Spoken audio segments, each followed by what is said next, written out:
Maria Lisa and others brought it to the attention of the people, the right people, and the business was notified they would no longer be able to use the facility for that purpose.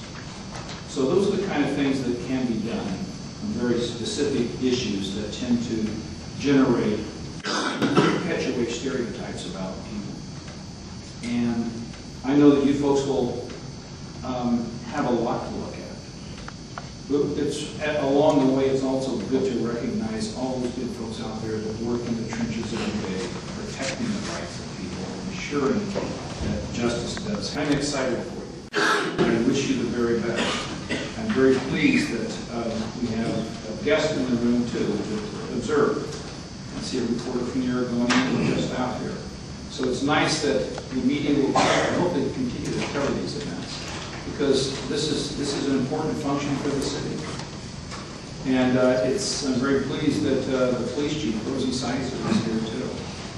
I know that this is a strong issue with her as well, and she will provide you support too. So I think that if we truly want to embrace the values that our city stands for, we have to be vigilant.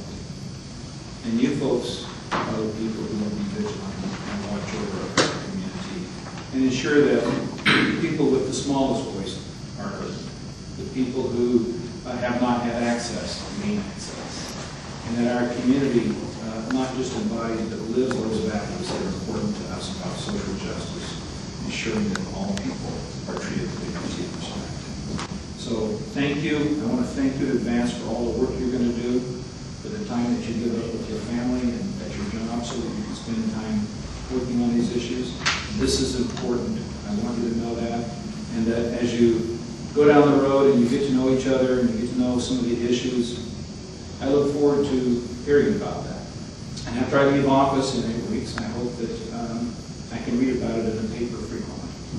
Because it's important that we shine the light on things where on issues that are problematic. We don't pretend like we don't exist.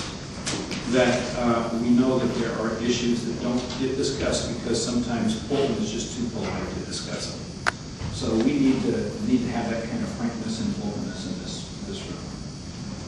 I can't tell you how pleased and happy I am that this is finally happening. It's long overdue in our city, and please don't let this function ever go out again like it did the last time. I personally believe that we should put this function into the city charter so that it will be here forever and ever, and that it's part of how the city does its job. I consider this a core function of our city and our community, and I know you do too. And that's how we should look at it. That's how we should treat it. Thank you all. And Jeff, thank you for being the interim chair and all that you've done. I know that Jeff hasn't had much sleep because he's celebrated too much. But we're probably all good in that role. Let's work together. Let's make our city the city that we know it can be, and the country that we know that it can be as well. So thank you all. Apologize. I have to leave, and have a good session. Do good things for us. Thank you, Mayor Potter. Thanks for